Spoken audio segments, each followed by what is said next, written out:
සියලුම දෙනාට සුබ මොහොතක් සුබ හෝරාවක් ප්‍රාර්ථනා කරනවා. ඉතින් අද මෙන්න මේ පොඩි වීඩියෝ ක්ලිප් එක තුලින් විදිහට අපි කතා කරන්න බලාපොරොත්තු වෙන්නේ පාට ඕලෙවල් විභාගයේ කෙටි ප්‍රශ්න විදියට ආපු ප්‍රතිශත සම්බන්ධ ගැටලු කීපයක්, ඒ වගේම තමයි වරිප්‍රණම් බදු සම්බන්ධ ගැටලු කීපයක් සහ කොටස් වලට ආශ්‍රිතව පාට ආපු ප්‍රශ්න කීපයක්. ඉතින් අපි පළවෙනි ප්‍රශ්නය බලමු. පළවෙනි ප්‍රශ්නය මම අරගත්තේ 2016 අවුරුද්දේ ආපු ප්‍රශ්නයක්. ඒ ප්‍රශ්නේ දෙන රුපියල් 800ක් වටිනා භාණ්ඩයක් ආනයනයේදී 106ක තීරු බද්දක් ගෙවිය යුතුය. තීරු බදු මුදල සොයන්න. එතකොට රුපියල් 800ක් වටින භාණ්ඩයක්. භාණ්ඩයේ වටිනාකම රුපියල් 800යි. 800න් 106ක් කොච්චරද කියලා බලමුනම් හරි. දැන් අන්න සුළු වෙනවා 8 වරක් 6 48යි රුපියල්. එහෙනම් පළවෙනි ප්‍රශ්නයට පිළිතුර එන්නේ රුපියල් 48යි. ප්‍රශ්නය අහලා තියෙන්නේ රුපියල් 800ක් වටිනා භාණ්ඩයක් ආනයනයේදී 106ක තීරු බද්දක් ගෙවිය යුතුයි. තීරු බදු මුදල. එතකොට සමහරවිට මේ ප්‍රශ්නය අහන්න පුළුවන් අප විසින් ගෙවිය යුතු මුළු මුදල. එතකොට මුළු මුදල කියලා අරගෙන මේ 800ට මේ තීරු බදු මුදලත් එකතු වෙනවනේ. එහෙම වුණා නම් රුපියල් කීයද? 848යි. වෙන අවුරුද්දක ඒ විදිහට ප්‍රශ්නය අහන්න පුළුවන්. හරිනේ? හරි. අපි දෙවෙනි ප්‍රශ්නය බලමු. ප්‍රශ්නාංක 2. පාඩමේ ප්‍රශ්නය බලන්න මම තිරේ ප්‍රශ්නේ දාලා තියෙනවා. ප්‍රශ්නේ කියව ගන්න පොඩ්ඩක්. දෙවෙනි ප්‍රශ්නේ. ආනයනය කරන ලද කිසියම් භාණ්ඩයක් සඳහා 109ක තීරු බද්දක් අය කරනු ලැබේ. මෙම භාණ්ඩයේ වටිනාකම රුපියල් 6000 නම් ගෙවිය යුතු තීරු බදු මුදල. මේක දුන්නේ 2019 අවුරුද්දේ ආපු ප්‍රශ්නයක්. හරි. මෙන්න වටිනාකම රුපියල් 6000යිලු. ඒකට අය කරනවලු 109ක තීරු බද්දක්. එහෙනම් මෙන්න මේ බිල් දෙකට මේ බිල් දෙක කැපුණා 6 වරක් 9 54යි. 54.540යි. නේ? රුපියල් 540ක තීරු බදු මුදලක් අපි ගෙවන්න ඕන. හරි. අපි ඊළඟට යමු තුන්වෙනි ප්‍රශ්නය. ප්‍රශ්නාංක 3. ප්‍රශ්නාංක 3 කියලා තියෙනවා පුතේ භාණ්ඩයක් ආනයනය කිරීමේදී ආනයන වටිනාකමෙන් 122ක තීරු බද්දක් අය කෙරේ. ආනයනික වටිනාකම රුපියල් 8000ක් වන භාණ්ඩයක තීරු බදු ගෙවීමෙන් පසු වටිනාකම. අනේ එහෙනම් අපිට මෙතනදී ඉස්සෙල්ලම තීරු බද්ද හොයා ගන්න වෙනවා. තීරු බද්ද හොයාගෙන ඒ භාණ්ඩය අපිට දීලා තියෙන මුළු වටිනාකමට තීරු බද්ද එකතු කරන්න වෙනවා. අපි බලමු හදන විදිහ. මුලින්ම මේ භාණ්ඩයේ වටිනාකම උදේ රුපියල් 8000යි. එහෙනම් වටිනාකමෙන් 122ක් තීරු බදු නම් ඉස්සෙල්ලා තීරු බද්ද හොයා ගන්න. අනිස්සෙල්ලා තීරු බද්ද හොයා ගන්න. 22 ගුණ කිරීම 8 16න් 6යි 17යි. බිල්වල දැම්මම 1760. අන්න තීරු බද්ද වෙනකොට පුතේ කීයද? රුපියල් 1760ක්. මේක නෙමෙයි පිළිතුර. අපෙන් අහලා තියෙන්නේ තීරු බදු ගෙවීමෙන් පසුව වටිනාකම. එහෙනම් භාණ්ඩේ වටිනාකම තිබුණා කීයද? 8000ක්. ඒකට එකතු කරන්න තීරු බදු වගය 1760. අන්න එනවා 9760ක් භාණ්ඩේ මුළු වටිනාකම. එහෙනම් භාණ්ඩේ මුළු වටිනාකම රුපියල් 9760යි. එතනදී භාණ්ඩේ වටිනාකම දීලා තිබුණා වටිනාකමට 122ක තීරු බද්දක් අය කරනවා. තීරු බද්ද එනවා පුතේ කීයද? රුපියල් 1760ක්. එහෙනම් භාණ්ඩේ වටිනාකම 8000යි. 8000ට තීරු බද්ද එකතු කරන්න.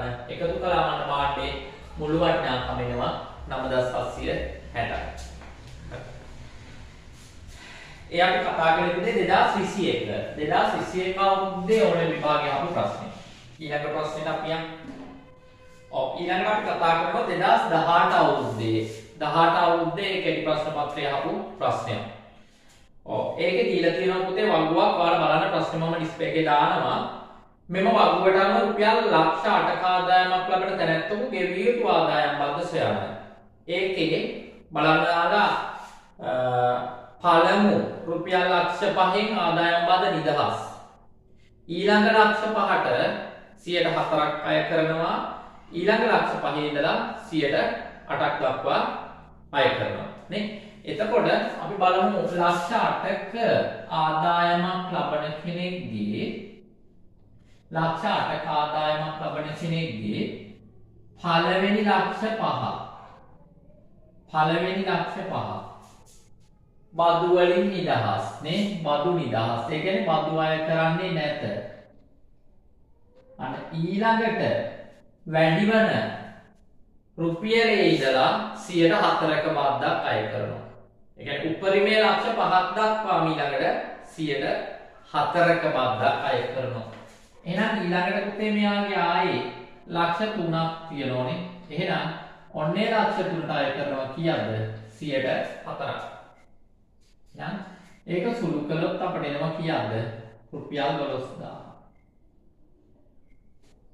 රුපියල් 12000. අන්න එහෙනම් ලක්ෂ 8ක ආදායමක් ලබන කෙනෙක් වාර්ෂිකව ගෙවන්න ඕන ආදායම් වද්ද රුපියල් 12000යි. එතකොට මෙතනදී පළවෙනි ලක්ෂ 5 බද්දෙන් නිදහස්. දෙවැනි ලක්ෂ 3ට තමයි 104 අය කරන්නේ. එතකොට මේක දෙද්දි දැන් පළවෙනි ලක්ෂ 5 ඉවරනාට පස්සේ ඊළඟට ආරම්භ වෙන පළවෙනි රුපියලේ ඉඳලා ඊළඟ ලක්ෂ 5 දක්වාම 104යි අය කරන්නේ. ඒ ලක්ෂ 5ක් ඉවරනාට පස්සේ ඊට පස්සේ අය කරනවා 108ක්. 108ක බද්දක් අය කරනවා. ඒ 2018 ප්‍රශ්න. හරි ඊළඟට අපි කතා කරනවා සුළු පොලිය වැල් පොලිය සම්බන්ධ තවත් ගැටලු කිහිපයක්. මේකේ 2017 යම් ප්‍රශ්නයක් තමයි අපි මුලින්ම තෝරගත්තේ 2017 අවුරුද්දේ ආපු ප්‍රශ්නයක්.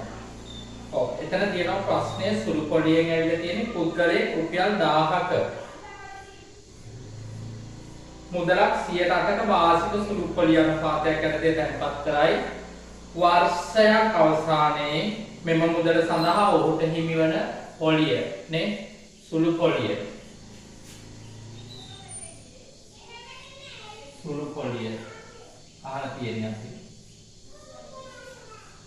සුළු පොලිය අපේ සූත්‍රයක් තියෙනවානේ PRE බෙදීම 100. P කියන්නේ පුතේ මුල් මුදල මෙතන. අපේ තැන්පත් කරන මුල් මුදල ගාඩ් නම 1000යි නේ. R කියන්නේ පොලි රේට් එක 108යි. T කියන්නේ ටයිම් එක අවුරුදු 1යි. මෙතන 100. හරි මේක සුළු කරලා බලමු අවුරුද්දක් අවසානයේ පොලිය 10 වරක්කට 80යි. රුපියල් 80ක පොලියක් හිමි වෙනවා. රුපියල් 80ක පොලියක් හිමි වෙනවා. සමහර වෙලාවට මේ ප්‍රශ්නේ අපෙන් අහන්න පුළුවන් වර්ෂය අවසානයේ ඔහුට ලැබෙන මුළු මුදල කොපමණද නේ?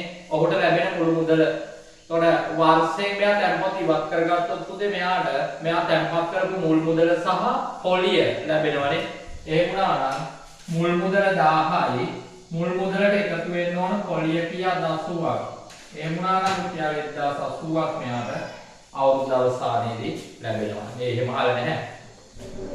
හරි ඊට පස්සේ 2019 අවුරුද්දේ අහපු ප්‍රශ්නයකට අපි යනවා. 2019 මේක අහලා තියෙන්නේ 2019 අවුරුද්දේ. ඒකේ තියෙනවා පුතේ මිනිස්සෙක් වාර්ෂිකව 108ක වැල් පොලියට රුපියල් 5000ක් අවුරුදු දෙකක් සඳහා ණයට ගනී. මෙම ණය මුදල සඳහා දෙවන වර්ෂයට පොලිය ගණනය කරන්න. ඒ කියන්නේ දෙවන වර්ෂය අවසානයේ පොලිය. වැල් පොලිය කියන්නේ පුතේ පොලියටත් පොලියක් හදමු. අපි බලමු පළවෙනි අවුරුද්දේ පොලිය. මෙන්න පළවෙනි අවුරුද්දේ පොලිය 5000ට කීයක්ද? 8ක්. 5000ට 8ක් කියන්නේ පුතේ 400යි. රුපියල් 400යි. අන්න දෙවැනි අවුරුද්දේ පොලිය හදන්නේ 5000ට 400 එකතු කරලා 5000ට 400ත් එකතු කරලා ඒ කියන්නේ 5000 එකතු කිරීම 400 සමානයි 5400ට තමයි 108ක් 5400ට තමයි 108ක් බලන්න 54 ගුණ කිරීම 8 නේ කීයද 432යි රුපියල් අන්න දෙවන අවුරුද්දේ පොලිය කීයද රුපියල් 432යි අපිට අහලා තියෙන්නේ දෙවන අවුරුද්දට පොලිය නේ එතකොට බැරි වෙලා හරි මෙයා දැන් මේ ණය මුදලෙන් නිදහස් වෙන්න නම් මේ වර්ෂ දෙක අවසානයේ ගෙවන්න ඕන මුළු පොලිය අපෙන් ඇහුවනම් මුළු පොලිය ඇහුවනම් පළවෙනි වර්ෂයට පොලිය කොච්චර ආවද අපට? පළවෙනි වර්ෂයට පොලිය ආව 400ක්. දෙවෙනි වර්ෂයට පොලිය ආව කීයක්ද? දෙවෙනි වර්ෂයට පොලිය ආව 432ක්. එහෙනම් මෙයා මුළු පොලිය විදිහට ගෙවන්න ඕන 832ක්. නේ?